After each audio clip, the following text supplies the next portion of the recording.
देश परदेश में आपका स्वागत है। अभी हमने देखा कि एक उर्दू अखबार के संपादक ने ट्विटर पे लिखा, उनको इतने बड़े देश से बहुत उम्मीदें थीं।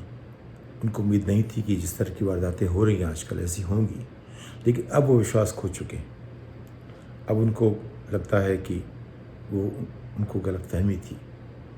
जो तमाम वारदातें हुई हैं इस बीच में पिछले कुछ एक महीनों में, ख़ास कुछ एक दिनों में, उससे उनका विश्वास टूट गया है।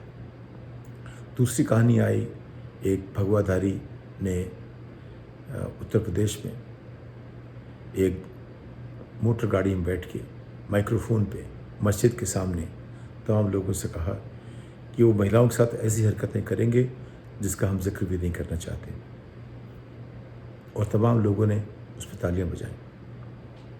ये हमारे भगवाधारी हैं, उनका नाम जो भी हो, भगवा पहनते हैं, तो वो जो भी कहेंगे उससे हिंदू धर्म की प्रतिष्ठा होगी या उसका नाम खराब होगा। फिलहाल वो नाम खराब कर रहे हैं। तमाम जो वारदातें पिछले दिनों में हुई हैं उन सबको अगर आप देख के जोड़ें तो पहले लगता था कि शायद ये छिटपुट घटनाएं हैं, अब लगता है शायद किसी योजना का हिस्सा है, सुनियोजित हैं। इनके पीछे कोई एक बड़ी साजिश है या पार्टी के बड़े नेता लोग हैं। ये पुलिस की उपस्थिति में अगर ऐसा कहा जा रहा है, और हर जगह ऐसा हो रहा है कि भगवाधारी जो बातें कहते हैं नरसंहार से लेकर के, और ये कहना कि जब तक भी एक मुसलमान देश में है वो सुरक्षित महसूस नहीं करेंगे, उनके सामने पुलिस होती है, उससे लगता है पुलिस उनके संरक्षण में वहाँ पे खड़ी हुई है। उनके खिलाफ कार्रवाई करने में उसकी रुचि नहीं है। जब ट्विटर पे ये चर्चा हुई तो उससे पुलिस के किसी उस जिले के अधिकारी ने कहा या क्षेत्रीय अधिकारी ने कहा कि ये हिदायत दी गई पुलिस को कि इस पर कार्रवाई की जाए। लेकिन असली बात तो यह है कि भगवाधारियों को लगता है कि ये सरकार उनकी है और जो चाहे कह सकते हैं, और सब मिला के देखें तो कहीं लगता है कि कहीं काफ़ी ऊपर से उनको एक समर्थन मिला हुआ है कि इस तरह की बातें कहें, और इससे जो है तमाम जो चीज़ें हैं वो अपने आप में एक तरह से स्वीकार्य हो जाती हैं समाज में। अंग्रेज़ी में कहते हैं कि नॉर्मलाइजेशन ऑफ एक्सेप्शन। जो चीज़ें अपवाद हैं वो लगता है कि आमतौर की चीज़ें बन गई हैं। ये अपने आप में एक बहुत दुखद सी स्थिति है कि जो चीज़ें हम सोच भी नहीं सकते, जिसको हम जघन्य अपराध मानते हैं, जहाँ एक जेनोसाइड के नरसंहार की बात हो, जहाँ महिलाओं के साथ ऐसा कर्म करने की बात हो जिसका हम जिक्र भी नहीं करना चाहते, उस पर लोग तालियां बजाएं। यानी अब किस हद तक हम लोग सब जा सकते हैं, ये सोचने की बात है। और ये भी जनतंत्र में, एक ऐसे समाज में जहाँ हम बड़े गर्व से कहते हैं सर्वधर्म संभाव वसुधैव कुटुंबकम, और फिर भी ऐसा करते हैं। तो आखिर क्या हो रहा है हमारे देश में? ऐसा कैसे हो गया कि एकाएक हम एक सिर्फ पीछे देखने लगे? ये बात जब हम इजराइल और फ़लस्तीन के संदर्भ में देखते हैं तब भी यही बात आती है कि अगर हम अपने 2000 साल पुराने झगड़े आज लेके बैठेंगे तो हम आगे कैसे बढ़ेंगे? इजराइल ने खैर उनके साथ जो हुआ यहूदियों के साथ जर्मनी में, ये जो होलोकॉस्ट था उसमें 60-70 लाख लोग जो मरे, जो भी वो जला दिया गया, मार दिया गया, जो भी किया गया, जो भी हुआ वो इतना जघन्य था कि सभी लोगों के लिए उसकी चर्चा करना मुश्किल होता है। उसके आधार पे जो करीब 2-1 करोड़ जो यहूदी हैं उनको लोगों ने एक जगह दी इस तरह की कि वो कुछ भी कर सकते हैं, क्योंकि उनके साथ इतना जघन्य अपराध हुआ था। अब उनको हम कुछ भी करने देते हैं, उसके नाम पे वो पैलेस्टीनियन लोगों पे कैसा भी जुल्म ढाले, दुनिया उनकी तरफ नहीं देखती। उनका ख्याल फ़लस्तीन ख्याल नहीं करती है, और इज़राइल को सारा का सारा समर्थन मिला हुआ है अमेरिका की तरफ से। यूरोप नहीं करेगा उतना, लेकिन अमेरिका में उनकी पहुंच ऐसी है कि उसको आप हिला नहीं सकते। अगर हिलाएंगे तो जो राष्ट्रपति भी करेगा तो वो भी राष्ट्रपति नहीं रहेगा। उनकी ताकत ऐसी हो गई है। उनका समुदाय बहुत छोटा है, लेकिन जब हम देखते हैं कि जहाँ 80% हिंदू हैं, 20% मुसलमान हैं या उसके आसपास, चाहे वो 82-15% हो, लेकिन 4 हिंदू 1 मुसलमान का जो अनुपात है, उसमें हमारे यहाँ जो भी झगड़े हुए हैं वो कुछ 100 साल पहले, उनके झगड़े 2000 साल पुराने हैं। हमारे यहाँ झगड़े जो हैं या तो 1300 साल पुराने होंगे, हमारे झगड़े 500-600 साल पुराने हैं। लेकिन वो सब भूत की बातें हैं। उसके बीच में जो है 200 साल अंग्रेज़ आके राज करके चले गए, फिर भी उनको भूलना नहीं चाहते, क्योंकि एक माहौल बना दिया गया है कि जो दुनिया में आतंकवाद जो है वो सिर्फ एक धर्म से जुड़ा हुआ है आज की तारीख में, और इसलिए हम सबको आतंकवादी होने का एक लाइसेंस से मिल गया है। जितना आतंकवाद अगर आप देखें हिंदुत्व के नाम पे हो रहा है आज की तारीख में पिछले 7-8 साल से, उतना हमारे देश में 75 सालों में कभी किसी धर्म के नाम पर नहीं हुआ था। झगड़े थे तो स्थानीय थे, उनमें एक राष्ट्रीय रंग को नहीं दिया गया था।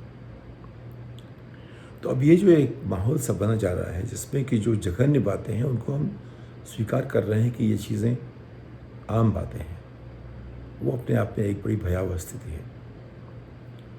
इसे हम कैसे रोकें?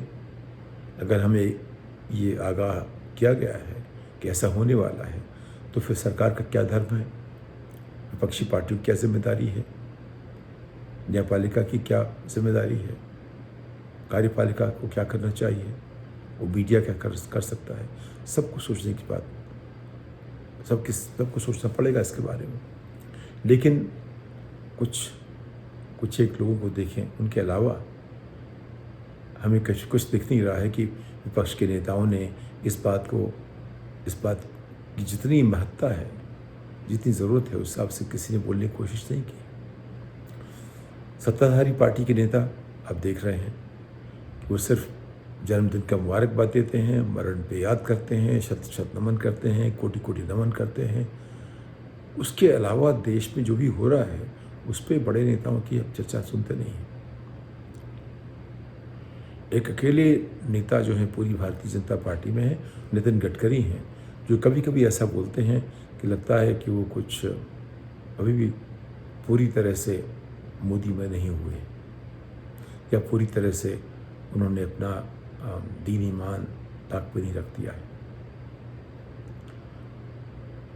और उनको लोग मानते हैं कर्मठ मंत्री भी हैं, लेकिन पिछले 7-8 सालों में अकेले ऐसे नेता हैं जिन्होंने प्रधानमंत्री व प्रधान सेवक की समझ से अलग तरह से बात करने की कोशिश की। ये अपने आप में एक बहुत गंभीर स्थिति है कि संसद में बातचीत होती नहीं है, एक आध लोग ही बात करते हैं, वो अपवाद बन जाते हैं। वही महबूब मोइत्रा, वही संजय राउत, कभी कभार सुप्रिया सुले, कभी कभार मनोज झा, बस 2-4-5 लोग ऐसे हैं जो इस तरह की बातें करते हैं, जो सवाल खड़े करें, जो पूछें कि ऐसा क्यों हो रहा है। बाकी सब लोग सिर्फ तारीफ़ करने में लगे हुए हैं। तो सिर्फ तारीफ़ करने से सवाल सामने नहीं आएंगे, सवाल सामने नहीं आएंगे तो वो उनका जवाब नहीं मिलेगा। वो सवाल जो हैं वो समाज में हैं, सबके सामने हैं, तो उसकी जो सड़ांध है वो फैलती जाएगी और अंत में जो है उसका नुकसान पूरे देश को होगा। जब मैं बात करता हूँ नेताओं से जो अभी मौजूदा पार्टी के हैं, वो कहते हैं आप इतिहास चक्र को देखिए।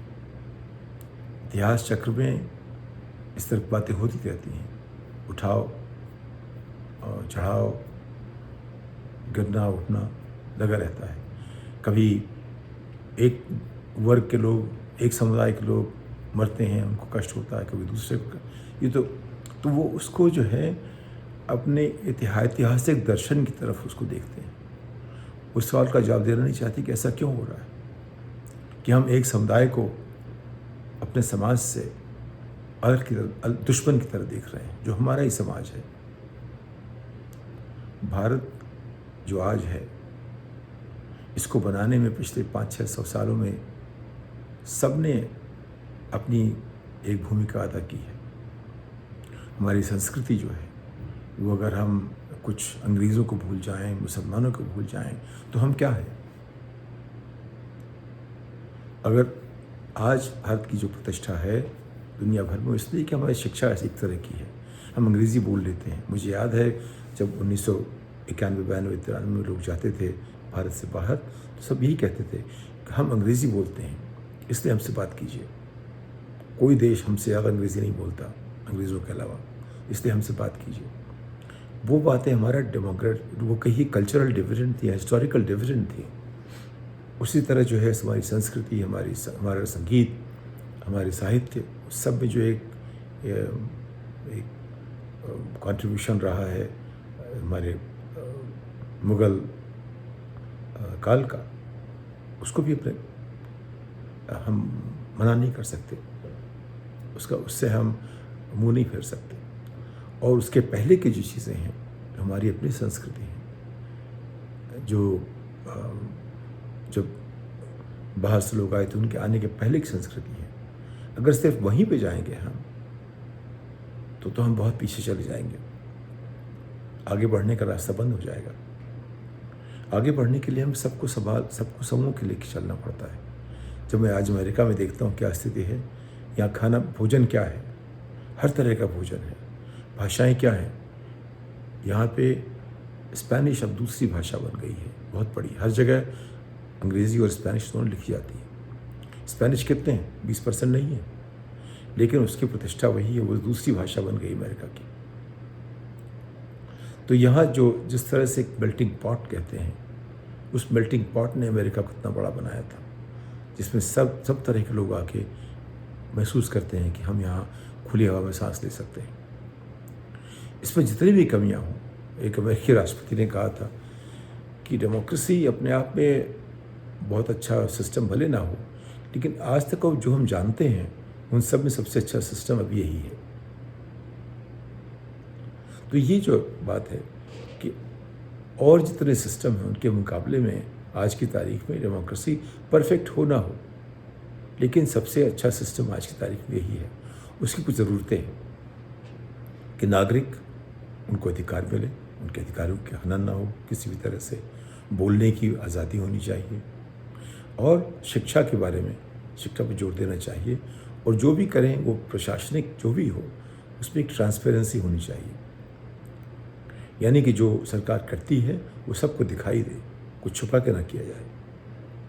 और जो छुपा की बड़ी बातें होती हैं वो अलग तरह की बातें होती हैं, वो रक्षा की बातें हैं जो कि स्टेट डिपार्टमेंट जैसे यहाँ होता है, विदेश की बातें हैं, विदेश नीति की बातें हैं, वहाँ कुछ चीज़ें छुप छाप जाती हैं।